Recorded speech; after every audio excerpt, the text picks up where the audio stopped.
Bilkis Bano rape case में अब गुजरात की दो रेमिशन पॉलिसीज के बारे में जानिए, 1992 वाली और 2014 वाली।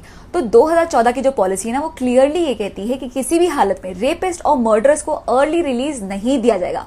पर 1992 वाली जो पॉलिसी, उसमें ऐसा कोई रेस्ट्रिक्शन नहीं दिया गया है।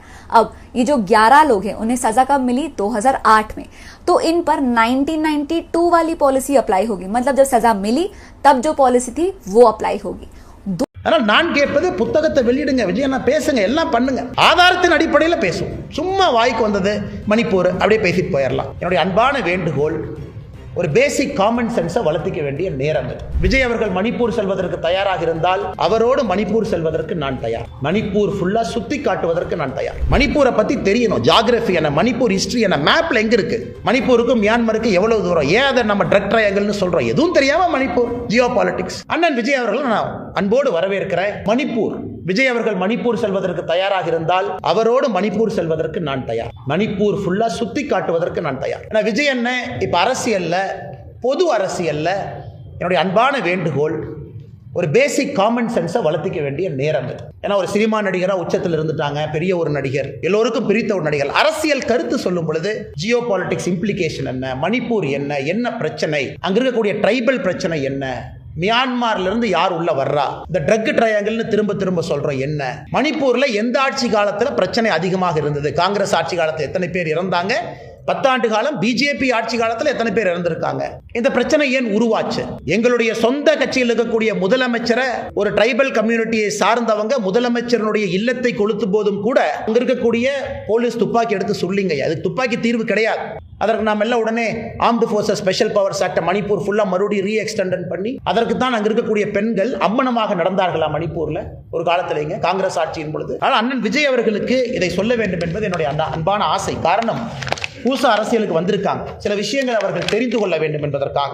இன்னைக்கு மணிப்பூரை பொறுத்தவரை, மணிப்பூர் பாருங்க நான் என்ன சொல்றாங்க, மணிப்பூரை பொறுத்தவரை இன்னைக்கு வடகிழக்கு அந்த பகுதி மட்டும் நல்லா விஜய் என்ன கேட்டுக்கணும். நாங்கள் ஆட்சிக்கு வந்த பிறகு மணிப்பூர்ல 2004 இருந்து டிஸ்டர்ப்ட் ஏரியா டிக்ளரேஷன். ஆர்மி யார் வீட்டுக்கு வேணாலும் வரலாம், யாரை வேணாலும் சர்ச் பண்ணலாம், காவல்துறையில போய் கேஸ் ரெஜிஸ்டர் பண்ண முடியாது. 2004 இருந்து இருந்ததை 1/4/2022 மணிப்பூர்ல அதை வெறும் 15 போலீஸ் ஸ்டேஷன் லிமிட்டுக்குள்ள சுருக்கி அதையும் மத்திய அரசு வாபஸ் வாங்கியிருக்காங்க. நன்றாக புரிந்து கொள்ள வேண்டும்.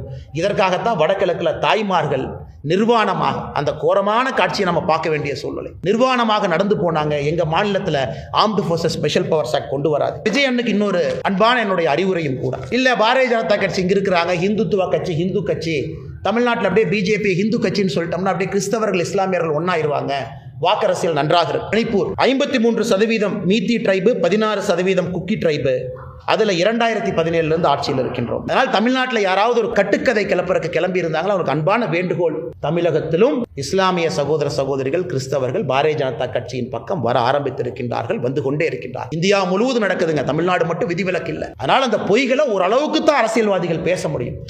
பிஜேபி ஹிந்துத்துவ கட்சி அப்படியே ஒதுக்கி விட்டுரு, இந்த மாதிரி அரசியல் பண்ணுவோம்.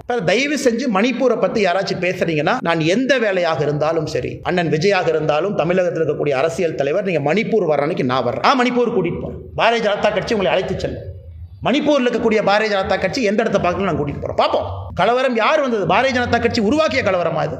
ஆனால் நான் கேட்பது புத்தகத்தை வெளியிடுங்க விஜய், நான் பேசுங்க, எல்லாம் பண்ணுங்க, ஆதாரத்தின் அடிப்படையில் பேசும். சும்மா வாய்க்கு வந்தது மணிப்பூர் அப்படியே பேசிட்டு போயிடலாம். 2% கட்சி பரவாயில்லைங்க, எங்களை மாதிரி சாதாரண ஆட்கள் 2%, 4%, 6%, 12% எல்லாம் வந்துடும். கட்சி சில பேர் உழைச்சு கொண்டாந்துட்டாங்க, அடுத்து 30% போயிடும். ஆனால் சும்மா அப்படியே மேடையில் வர வேண்டியது ஒரு விகடன் போன்ற ஒரு முக்கியமான ஒரு பத்திரிகை, அந்த மேடையில் அரசியல் பேச வேண்டியது என்னங்க அது? நான் இதுவரை மரியாதையாக தமிழகத்தில் எல்லோருக்கும் மரியாதை கொடுக்க வேண்டும் என்று தான் அரசியல் பண்றோம். ஆனா இது போன்ற பேசினா நம்ம தரவுகளின் அடிப்படையில் பேச வேண்டி வருதுங்கண்ணா. மணிப்பூரை பத்தி தெரியணும், ஜியோகிராஃபி என்ன, மணிப்பூர் ஹிஸ்டரி என்ன, மேப்ல எங்க இருக்கு, மணிப்பூருக்கும் மியான்மருக்கு எவ்வளவு தூரம், ஏன் அதை நம்ம ட்ரக் ட்ரையாங்கிள்னு சொல்றோம், எதுவும் தெரியாம மணிப்பூர் ஜியோ பாலிடிக்ஸ். ஏன் மணிப்பூர் பற்றியற வேண்டும் என்று சைனா நினைக்குது, ஏன் மியான்மர் நினைக்குது, ஏன் நம்ம கடுமையான ஆக்ஷனுக்கு போகாம இருக்கோம்னா? 2 ட்ரைபல் சண்டை போடுறாங்க, துப்பாக்கி சூடு நடத்தி நாளை காலையில குக்கியும் ஏத்தி நீங்க சமாதானப்படுத்திடுவீங்களா? இதெல்லாம் 100 ஆண்டுகளாக இருக்கக்கூடிய பிரச்சனை. மலை மேல குரூப் இருக்காங்க, மலைக்கு கீழே குரூப் இருக்காங்க, மலை கீழே இருக்கிற குரூப் மேல போய் நிலத்தை வாங்க முடியாது.